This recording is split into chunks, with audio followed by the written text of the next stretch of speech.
Udumo kuNkulunkulu kweliphezulu nokuthula emhlabeni kubantu abathokozelwa nguye. Baba uNsibande yakubingelela ndlalifa izulu. uJesu Kristu inkosi. Siyambonga uNkulunkulu wethu kakhulu bafowethu, siyamdumisa.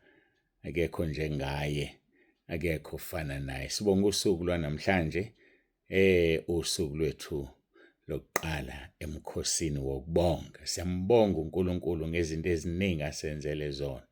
Kakhulu nje ukuthi aphendule umkhuleko wethu siya kwi-July conference. Siyambonga ngendlela emangalisayo.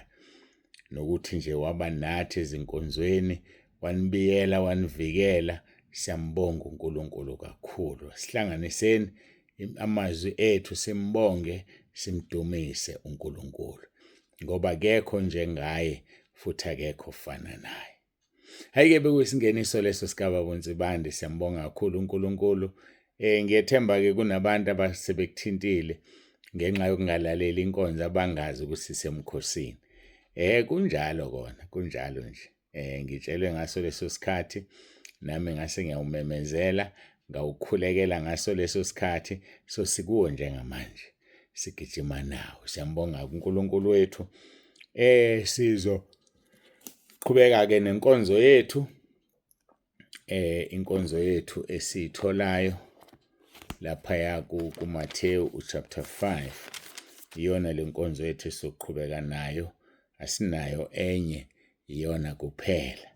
uNkulunkulu wethu makabusise wena nawe olalele lenkonzo lapho ukhona. Akubusise nje. Siyamthemba ukuthi uzothi phela inkonzo kube kukhona okuzozile. Ngiyacela-ke siguqe sikhuleke simbonge uNkulunkulu, simcela bekanye nathi ngomoya wakho ingcwele kuyo lenkonzo. uJesu Kristu inkosi.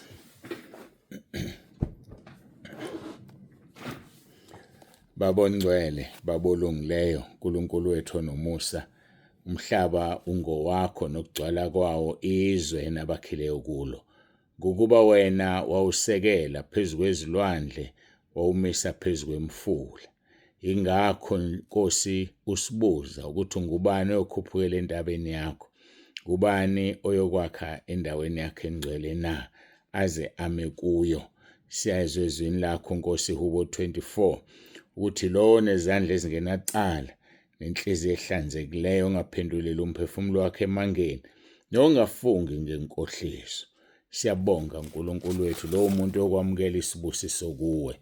Siyabonga kakhulu-ke Nkosi, sisemkhosini wokubonga konke osenzele khona. Ngoba wena wedwa wembethe udumo nobukhosi. Wena ogqoka ukukhanya njengengubo. Wena oweneka izulu njengendwangu, wazobeka imshayo yezindlu zakho emanzini. Wena owenza amafu abe inqola yakho, uhamba ngamaphiko omoya. Wenza iy'ngelosi zibe yimimoya, izikhonzi zakho zibe ngamalanga bomlilo. Siyakubonga uNkulunkulu wethu ngoba unobubele, unesihawu, uyephuza ukuthukuthela, uvame umusa. Awukuthethi njalo njalo. Awugcini intukuthelo yakho kuze kube phakade. Awusiphathi njengokufanele izono zethu, futhi awusivuzi njengokwamacala ethu. Njengokuba impumalanga yahlukene nentshonalanga, udedisile kangaka kithi iziphambeko zethu. Ukuba uyakwazi ukubunjwa kwethu, uyakhumbula ukuthi siluthuli. Insuku zomuntu zinjengotshani, uyakhahlela njengembali yasendle. Ngokuba umoya uyadlula phezu kwayo, besinyamalala, nendawo yayo ingabe isayazi. Kepha umusa wakho Nkosi uphezu kwabakwesabayo, kwaphakade kuze kube phakade. Siyabonga Nkosi, siyabonga osenzele khona ezinkonzweni zikaJulayi ukuthi ube phakathi kwethu. Siyabonga ukulondoloza abantwana bakho beza noma sebephindele emuva. Siyabonga Nkosi ukulondoloza kwakho umndeni wakwaNsibande sithi siyahlasela. Siyabonga uNkulunkulu wethu namakhaya amaningi owabiyelile. Nalapho Nkosi bekhohlwe ukukhiya, wena wakhiya. Bantu babone ngathi khiyiwe kanti akhiyiwe. Ngoba khiye umuntu onguNkulunkulu uqobo lwakho, khiya kungavali umuntu. Ngoba mawusuvalile akuvula umuntu.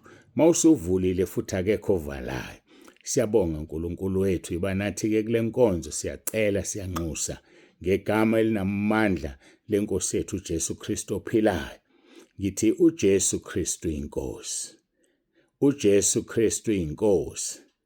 uJesu Kristu inkosi. Amen.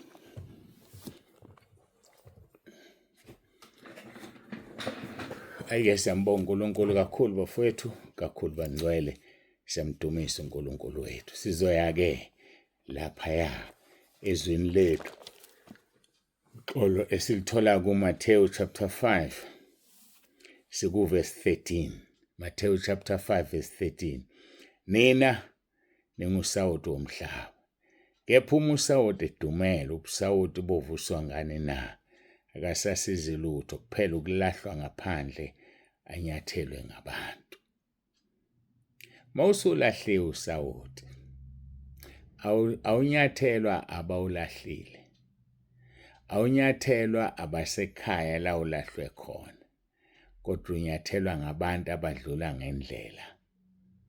Okungikuthi usukuswehlisa istatus sakho uma ungasewona usawoti. Ngoba izoni zizokunyathela. Awuzonyathelwa abala ekhaya, abazalwane, obahlubukile, kodwa uzonyathelwa izoni ngoba wena uphelelwe ubusawoti. Madoda. Linzima leli vesi ukuphelelwa ubusawoti. Ngiyafisa-ke ukuthi siqhubeke siye laphaya kuverse 34 kaLuka. Yamazi uLuka chapter 14 uthi usawoti uyinto enhle. Kepha umsawoti edumele uyakuhlanzwa ngani na? Verse 35. Akasafanele namhlabathi namquba uyalahlwa nje phandle, unezindlebe zokuzwa makezwe. Khona izinto othi mawuzilahla uphinde uzireuse kokunye zikusize. Njengalena kuthiwa recycling. Ithini ungalahli ulise laba abawathatha bawasebenzise baphinde angazi noma bakha amanye amathini noma menzani, kodwa kuthiwa i-recycling. But usawoti awukwazi urecyclisha. Uma usuphelele ubusawoti kuphelile indaba yawo. Akukho la uzophinda ukusiza. Yikho verse 35 esho ethi akasafanele namhlabathi namquba, ayikho nje into efanele usawoti odumele. Manje inkosi uJesu ithi singusawoti womhlaba. Uma siwusawoti womhlaba-ke kusho ukuthi uma usuphelele ubusawoti awusento yalutho. Noma bangazama ukuqoqa benze noma yini, bayadlala nje, awusento yalutho. Ingakho inkosi uJesu ithi asivalelise, ngoba ezinye zezinto ezenza ukuthi umuntu aphelele ubusawoti ihlobo. Bantu osondelene nabo bayabuqeda ubusawoti bakho. Ingakho kuverse 33 eshilo uJesu wathi kunjalo-ke lowo naloyo kini ongavalelisi nakho konke anakho angebe ngumfundi wami. Valelisa nakho konke onakho. Lingisa uJakobe uwelise ezibukweni iJabhoki. Welisa konke onakho. Wawelisa abafazi bakhe ababili. Wawelisa izingane zakhe. Wawelisa imfuyo yakhe. Lithi iBhayibheli nakho konke anakho wakuwelisa. Wayesebuye ebambana noNkulunkulu. So kusibiza ukuthi siwelise, sivalelise kuzo zonke izinto esinazo. Kuze ungafani nomkaLothi wathi ephumile eSodoma inhliziyo yasala emuva, waqalaza wayeseba insika kasawoti. Ngoba kufanele sibheke emuva, sibona bokuhlehlela enyovana. Phefumulo kaNkulunkulu uyadabuka uma umuntu ehlehlela enyovana. Asibona bokuhlehlela enyovana, kodwa singabokumasha siye phambili. Uxolo sithi come what may, but thina siyaphambili. bafethu angilalanga.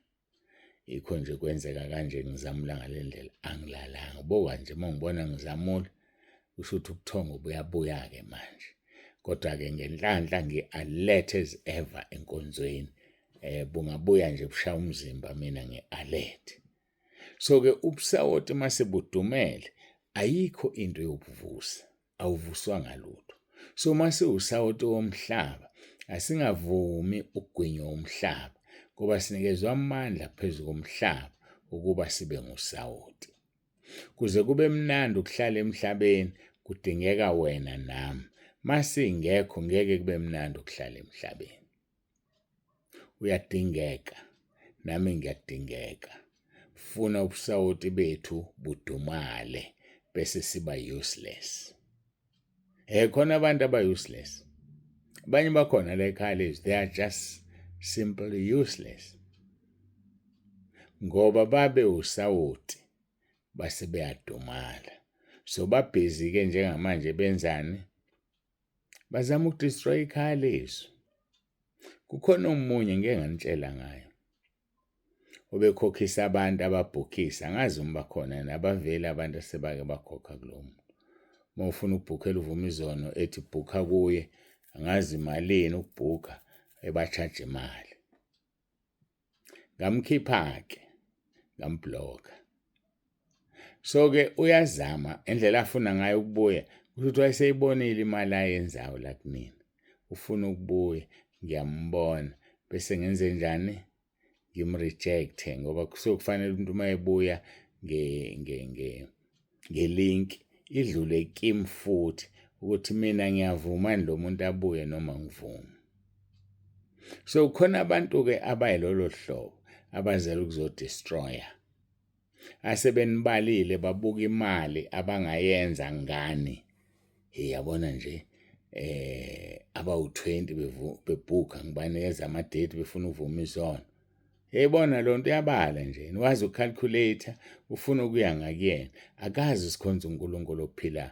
Uzomshaya ahambe kancane. Uzomshaya ayisole ukuthi wazalelwane. Siyambonga-ke kodwa uNkulunkulu ngoba laba abamesabayo nabenza intando yakhe bayamukeleka kuye.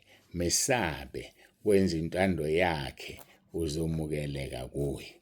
Yilokho nje engikwaziyo. Abamesabayo nabenza intando yakhe bayamukeleka kuye. Uzomukeleka uma umsaba, uzomukeleka uma wenza intando yakhe. Kuzofuneka-ke simuve siye kuMark chapter 9. Mark chapter 9 verse 50. Lithi-ke usawoti muhle, kepha usawoti engasenabusawoti niyakumhlaziya ngani na? Yibani nosawoti phakathi kwenu, nihlalisane ngokuthula. Nihlalisene nina ngokuthula. Unabo yini ubusawoti phakathi kwakho? Yibani nosawoti phakathi kwenu, nihlalisane ngokuthula. Ngoba makungekho ukuthula, kusho ukuthi ubusawoti bakho sephelelwe isikhathi sebudumele. Le ndaba isukaphi? Isuka laphaya asiqale kuverse 42. Isuka noma ingasuka lapho siqale khona. Naloyo okhubekisa bemunye kulabo abancinyane abakholwayo kungangcono kuyo ukuba itshelo lokusila ligaqwe entanyeni yakhe aphonswe elwandle. Okhubekisayo uhamba kanjani wena? Awukhubekisi na? Phila ngezwi, yenza izwi, kuzokusiza ukwenza izwi. Ngoba uthi uJesu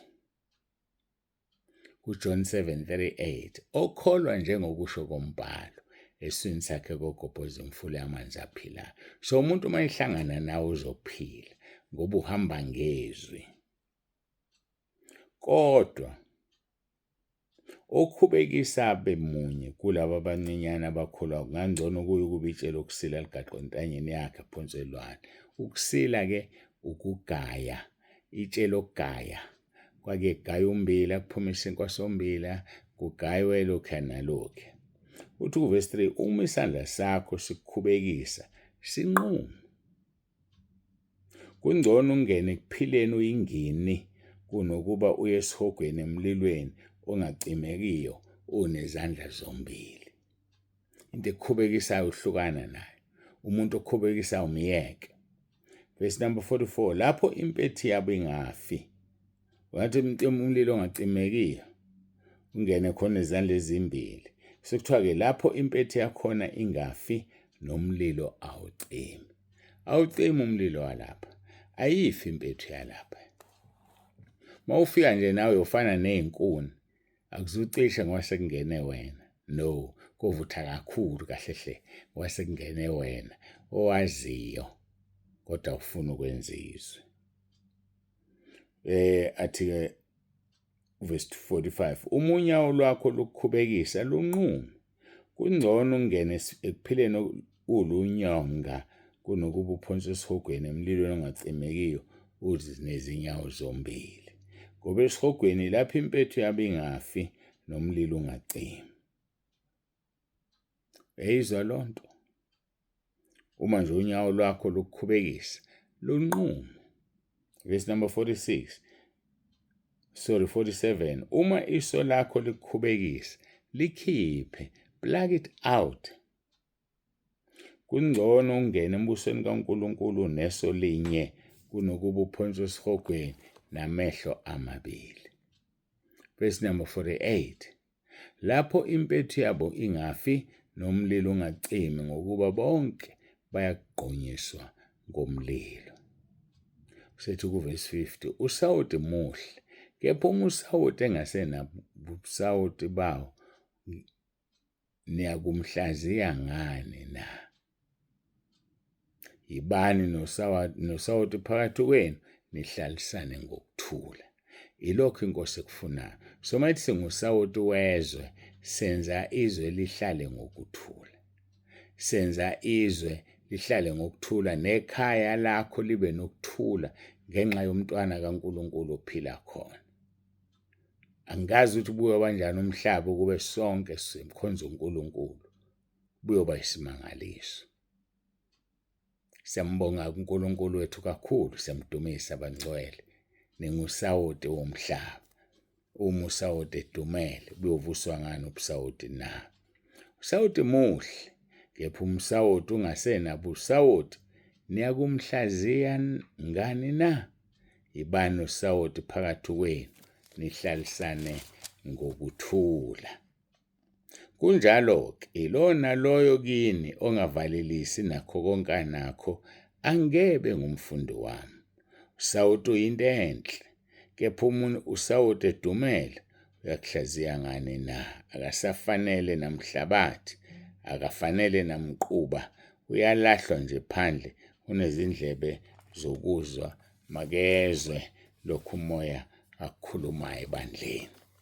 Unezindlebe zokuzwa makezwe. Siphetheke ngoMatthew chapter 5 verse 13, nina ningusawoti womhlaba, kepha umsawoti edumele ubusawoti bovuswa ngani na?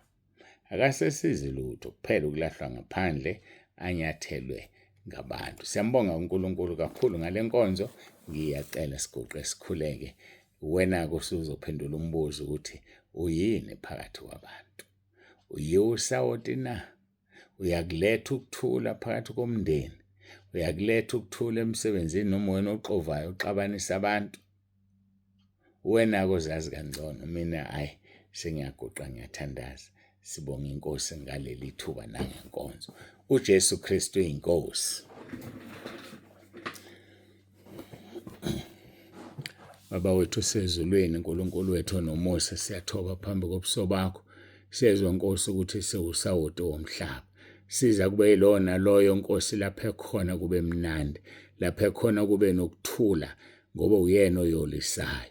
Ngoba uzibize ngumntwana wakho, kodwa akayolisa indawo kunalokho ubhebhezela ingxabano, ubhebhezela ukuthukana, ubhebhezela izinto ezingalungile. Siyacela-ke uNkulunkulu wethu onomusa ube kanye nathi, usifihle edwaleni elinguwe.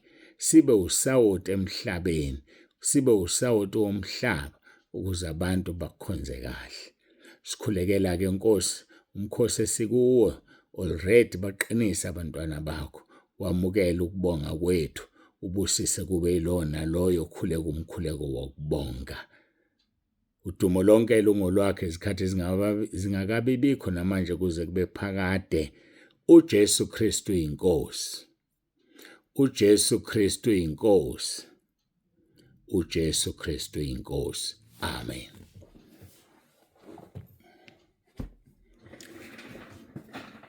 Ake ubaba uNsibande useyavalelisa. Uthi nginithanda nonke emakhaya. uJesu Kristu inkosi.